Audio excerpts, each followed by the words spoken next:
with what we have walked thus far in relation to paranoia, what is clear within this all is how within paranoia possession, we really in our minds believe that our own paranoia is real.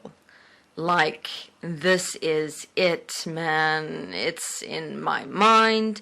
It makes so much sense. Therefore, it is so. It must be so because I said so.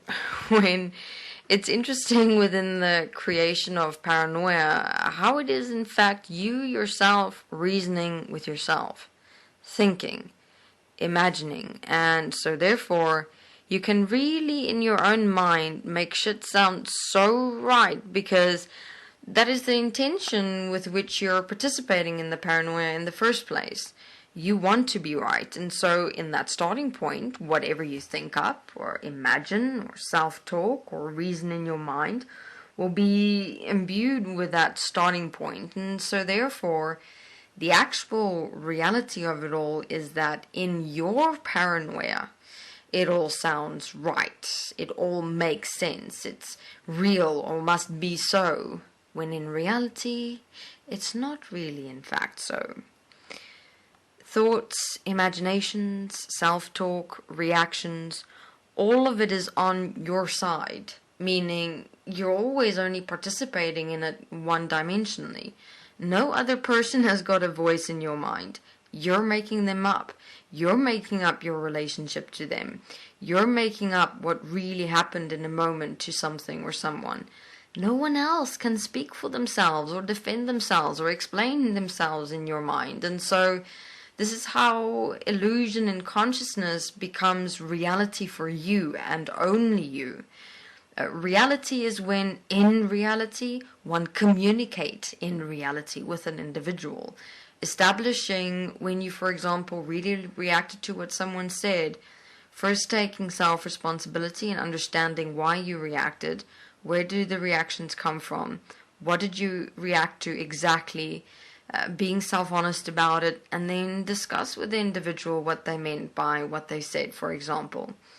I mean, this often happens in relationships where individuals misinterpret or misunderstand words or their definitions and contexts and lead to unnecessary internal conflict in the mind of the one that didn't first understand their own reactions and created like their partner into this whole other person in their mind, when the partner did not themselves consider what they said or how they said it, and or didn't really in fact say what they did in the context that the other person misinterpreted or misunderstood it in their minds.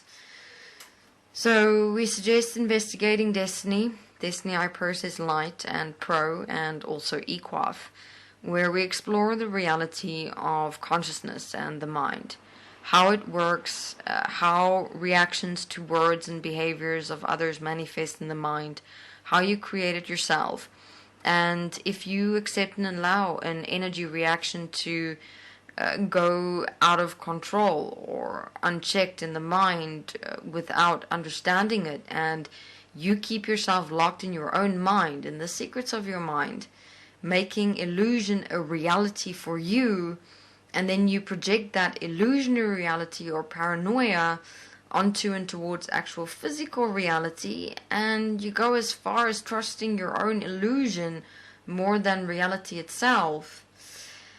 The extent of consequences this can create, and especially also regret, from year into and as the year after or afterlife,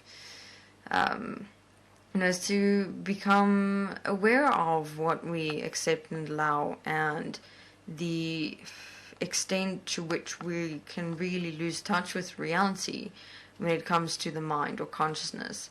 So learn what it means to be self-honest, taking self-responsibility for what one does in one's own mind, understanding reactions, learn how we create consciousness paranoia, and learn how to assist and support oneself to not interpret reality or people or words or behavior in reactions, but to actually see and hear and communicate in reality, to not make mistakes, that one cannot change. Thank you very much.